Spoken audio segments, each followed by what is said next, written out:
2020 has certainly been a challenging year for our community. Throughout the coronavirus pandemic, so much has changed in the way we communicate with each other, the way we function as a city.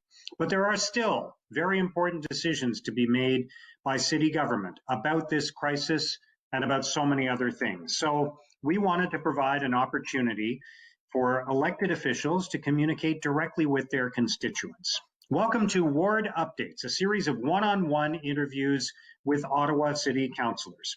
We'll talk about the issues arising from the pandemic that affect you, your families, and your neighbors. We'll talk about some of the stories of people throughout the city who have risen to the occasion in helping others. And we'll also talk about some of the big issues City Council is facing in the months ahead, aside from the pandemic. Our guest today is Jean Cloutier, the City Councillor for Ward 18, Alta Vista. Jean, thank you very much for joining us today. Thank you very much, Mark. It's nice to be with you. I hope you and your family remain well. We are, thank you. And I hope the same is true for you. Tell us a little bit about how your world has changed during this pandemic. As city councillors, we're very close to the residents of our ward. It's the closest form of government, and that has never been more true than during COVID-19. For councillors, the work has not diminished. It certainly has increased from March until now. And it is a time of privilege to be of service to the residents of our city who need information, who need resources, and that we seek to help. But it has certainly changed in terms of the community meetings that we attend, the community events that we attend. All of these have been put on hold or cancelled, or we have found another way to do it, i.e. the virtual computer internet meeting. So it has certainly changed the method, but the services that people need, the resources that people need, that has augmented. And from March, let me just say, from March till about mid-May, early June, it was everything related to COVID and how to navigate providing assistance to other levels of government because of the programs that are administered by the province or by the federal government, providing assistance with respect to city services that are relevant to the needs of the population. Until about early June, it was all COVID, but I've seen a shift since then. Traffic is always an issue. Planning applications are an issue. And so we are seeing a little bit more questions, concerns, emails about those. It's a little bit of a return to a normal or a new normal in terms of the issues that are important for residents. Just on communication with residents, and not just for you, but for City Hall generally, how do you think that has changed during this time? What impact is it having? What are some of the lessons arising from that in terms of how you're able to get the message out, how you're able to hear from constituents? Because obviously a lot of the ways you would normally interact are not possible at this time. Indeed. With respect to COVID, two aspects. My team and I, we distributed door to door 8,000 pamphlets of flyers that we were able to drop at 8,000 doors in Alta Vista that provided the resources, mental health resources, OPH resources, safe at home, a food bank, other government levels, and it just listed those resources and of course how to contact me should people require information or assistance. That's number one. So we've reached out that way. We've also continued, increased the publication of our, what was a weekly newsletter, what then became 3 times per week newsletter, to provide timely, relevant, and reliable information for the residents of the ward, because in a fast-paced environment like this, a changing environment like this, we want to minimize the risk of misinformation and provide good sources. And the other aspect is that I have the privilege at this time, truly the privilege, to be a member of the Ottawa Board of Health. And in terms of communication, there is a crackerjack team there at OPH in terms of their communication strategy, be it via traditional media, be it via Twitter or social media. They have gotten sometimes funny, relevant, reliable, timely, impactful communications out to the residents, and I think they appreciate that. And so all of those aspects, from the ward councillor to that specific department at the city, very important that communication be crisp, clear, timely, and relevant. Specifically about Ottawa Public Health, are there lessons that we can learn from this pandemic that can be applied going forward? I know, and I'm not trying to point any finger of blame or anything like that. It's more about the opportunity to learn from this crisis, because I know there were people who felt that at times the message wasn't consistent, that on the one hand, the city was saying, go out and walk and do things or support local business. On the other hand, stay home and don't take the risk.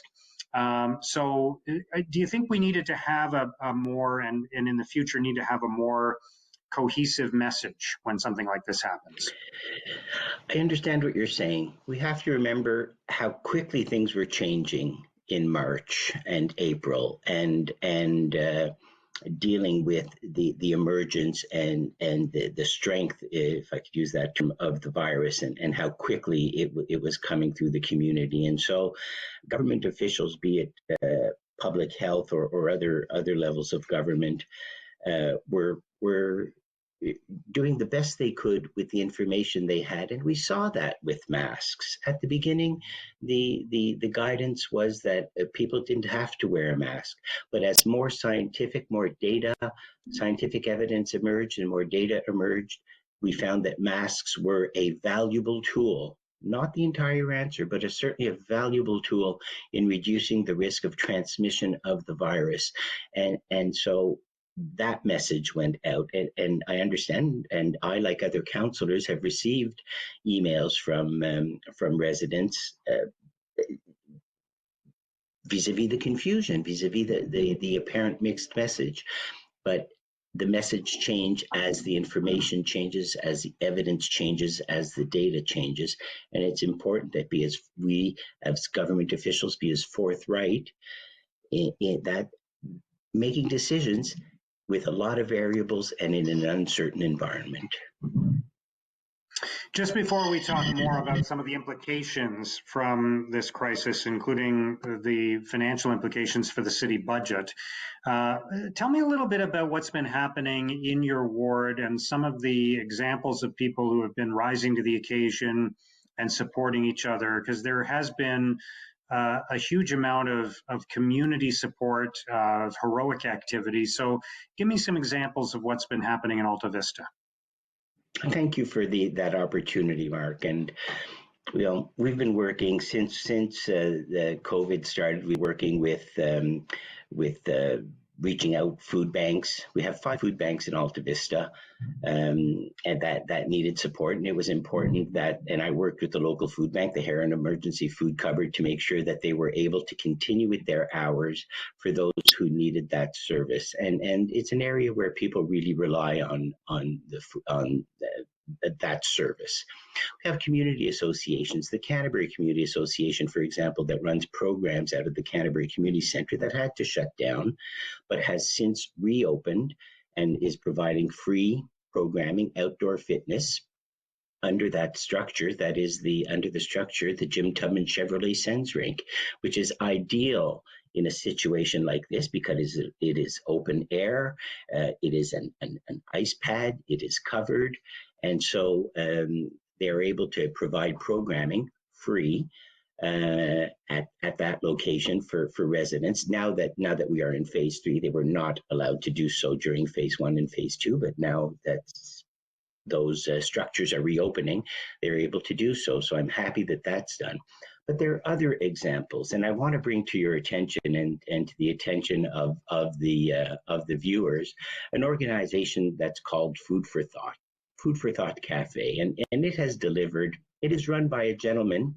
His name is Sylvain de Margerie, who lives in my ward. And Food for Thought has delivered 65,000 hot meals to needy people in Ottawa, not only in Alta Vista, some in Carlington, since the start of COVID-19. And it's a volunteer-led, non-for-profit organization that provides those hot meals to low-income people who can't cook. And it could be because they're lodged without a kitchen, because of age, because of disability, or for any other reason, and some of them with children. Monsieur de Margerie, the president, recently got the United Way a Community Builder Award, along with one of his colleagues and another chef and restaurateur, Joe Thornton Gall, I believe his name is. I hope I pronounced it correctly, who's received the award also. And so there are countless examples like that of people who have helped each other, of people who have reached out to each other and provided support and checked in on each other. And I have received emails. I and many other councillors have received emails from residents advising us of the work that their neighbors are doing. Kind, generous, charitable, humble work of just checking in, taking the pulse of their neighbors, of their neighborhood, and that's so important. Another important aspect, if I can, is that we have to be cognizant of is the way COVID has impacted different people in many different ways. That we have many people in Alta Vista, hospital workers, and we could talk about the impact that COVID has had on them, and we have government workers, and all relatively stable through this, but many people who've been impacted by COVID in many different ways. And I'm thinking of those who are members of the shelter system, residents who are in shelters here in Ottawa. And as you might recall, Mark, early in May, the Jim Durrell Recreation Centre was opened to house 150 men who are residents of the shelter system at the Mission and Shepherds of Good Hope and the Salvation Army. And we advise the community associations, and it is important and necessary because we wanted to reduce the risk of transmission in the shelter system, because we did not want to have an outbreak. It would have been devastating for them. The update on that is that that temporary shelter will be closing. We will be moving the residents, and there are approximately 40 residents of the Jim Durrell Recreation Centre. Will be moving shortly to the Dempsey Community Centre, which is also in my ward. It is a smaller shelter, because Jim Durrell was set up for 100 to 150 persons, and the maximum that we ever had in there was approximately 50, and currently there are 40 people who are living there. And so we will be transferring to the Dempsey Community Centre. It will be easier to heat in the winter as the weather gets a little bit colder, but it will have the same amenities until we could find a more permanent solution for those users of the Jim Durrell Recreation Centre.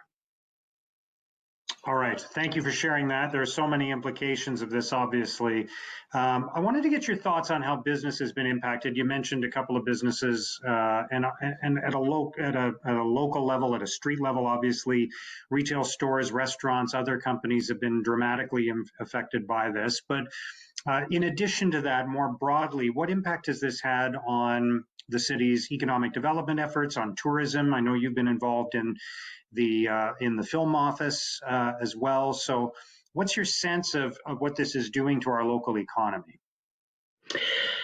It is a very difficult situation for local retailers from the point of view of their very survival.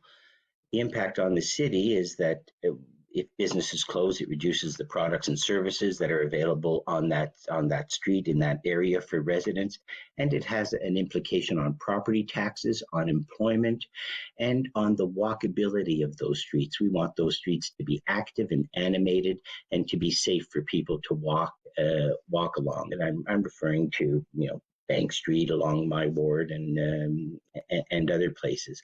So it has that impact on the community. City certainly has started the Buy Local campaign, and we have many great businesses in Alta Vista, and we have also we the city have also made it easier for restaurants to provide patio space and to help them get through the crisis that is the COVID-19. There is no economic recovery that passes through with COVID in our midst. It is important that we eliminate the virus, that we get a vaccine, and that we be able to return to full normal economic activity as quickly as possible, recognizing that could be in the very, very long term. I was a member of Ottawa 2017 and certainly learned a lot about the tourism industry and its impact on our community during that important year. And since then, it is the third largest industry in Ottawa after government services and the high-tech sector, and it employs well over 30,000 people. It has a huge economic impact, and it has been devastated by the pandemic, and we all understand why. It's important that we support those businesses that are part of the tourism industry as locals, so that they can continue to provide the services that they do. With respect to other activity, yes, thank you for mentioning the Ottawa Film Office that does great work, always has, and I'm a member of that board. The Ottawa Film Office, film production, animated and live action, is $100 million industry in Ottawa. It employs a lot of people. It provides a lot of exposure for the city, and it provides a lot of employment and educational opportunities. There are education programs at Algonquin and at La Cité Collégiale, all part of trades and professional activity that would eventually get into film production. And in that, I'm happy to remind viewers that Council has approved and passed the development of an 80,000 square foot, 4 sound stages, $40 million project that will be at the corner of Woodruff and Baseline. Woodruff and Hunt Club, just opposite the Nepean Sportsplex. And that will increase film production, and we want to attract more film production to Ottawa so that we could continue to diversify our economy, so that we could continue to provide employment, and so that we could continue to provide exposure of Ottawa as a place to visit, as a place to come film to residents outside of our economy. What are your thoughts on how much of a change is going to result from this pandemic? What will change permanently? What will go back to normal? What's your sense of how it will affect how people move in the future, where they go to work, whether they go to work or work from home, how they will use public transit, some of those things? Absolutely right. The economy that will emerge from the pandemic is not the economy that we had last January. I'm a member of the Transit Commission, and first to acknowledge all the difficulties that we've had with the LRT, and we want to resolve those and stabilize that system. And we were well on our way. We have our next Transit Commission meeting in mid-September, and we'll have an update at that time.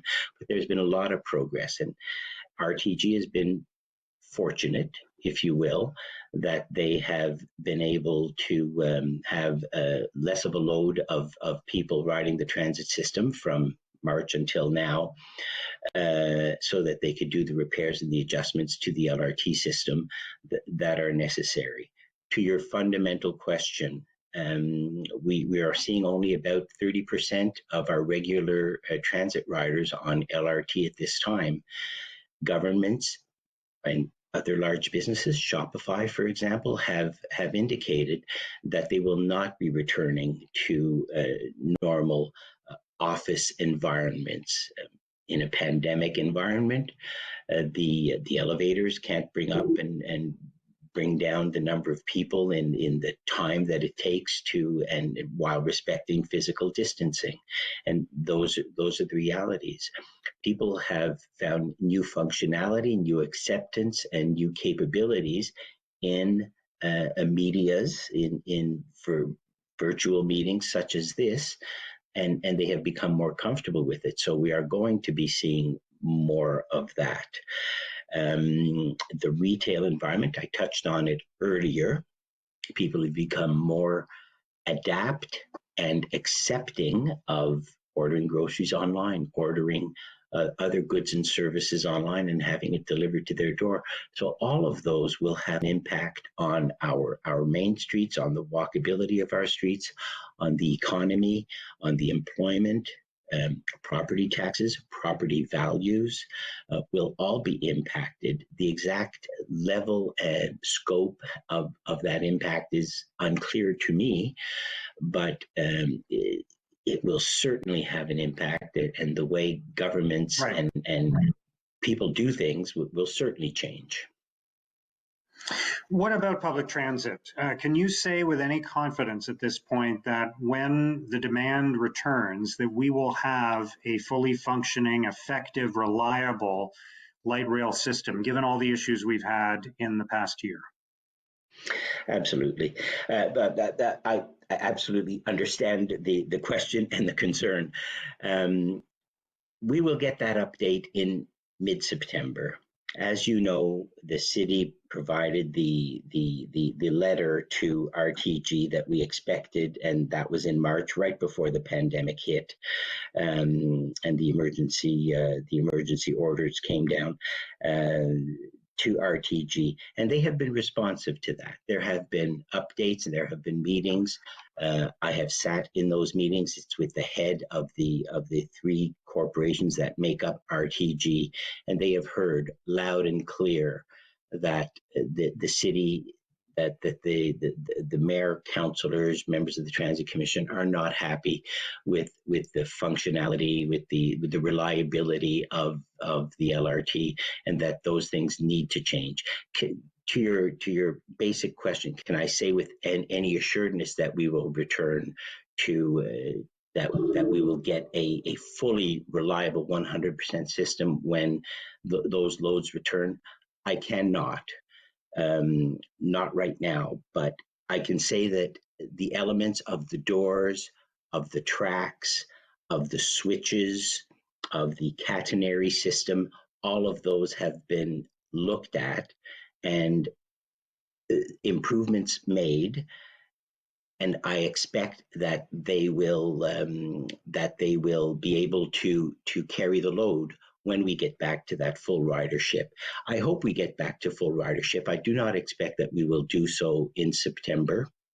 Some of the numbers that I've heard are that we expect about 50% full ridership, and a little bit of the reason of that is that many university students won't be returning to live present classes as they would usually do. So many of them will be online, and so again, and government workers again, which is a big portion of the ridership of our system, will not be returning as they did before. So we expect 50%.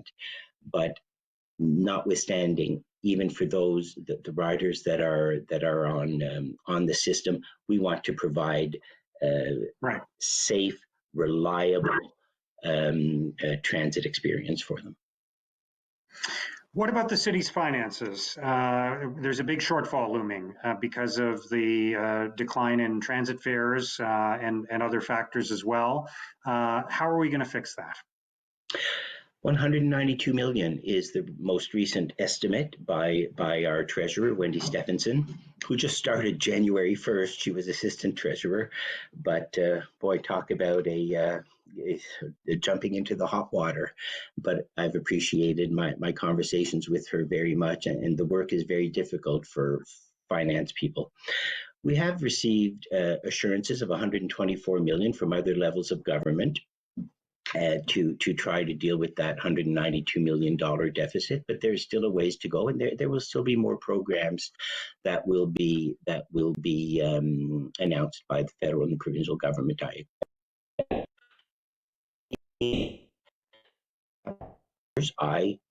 For example, as the councillor for Alta Vista, have already received notice that there are some capital projects that will be deferred. They do not have to be done now. They are not critical. The infrastructure is able to whether it be a water sewer, water main replacement, or whatever, those that can stand another couple of years of use without risk, without elevated risk. Will be deferred, and so I expect to see more of that from the city as we get updates from the finance team, from Wendy Simpson and her team. Operating the services that the city provides are critical. You've touched on it a little bit. There are OC Transpo, there are police, there are paramedics, they are library services. Even in a pandemic environment, all these services are very important to the residents of the city, and we will compress those costs as much as possible and reduce those costs as much as possible. But again, the services are needed by our residents, and I expect that we will continue to provide those services. We will be able to cut some capital costs or defer some of those capital expenses, but it is a very difficult situation, and I absolutely acknowledge that whether it be federal funds, provincial funds, or municipal funds, there is only one taxpayer. Absolutely understand that. It's going to be a very sobering, if I can use the term sobering, next couple of years in terms of the debt and the deficits that governments are carrying, because that have partially been caused by COVID. All right. Jean Cloutier, thank you so much for your time today. I appreciate it. I hope you continue to be well. Thank you for joining us on this ward update. Mark, it is always a pleasure. Thank you so much. Have a good day. Jean Cloutier, that concludes our ward update for Alta Vista, Ward 20. Thank you for watching.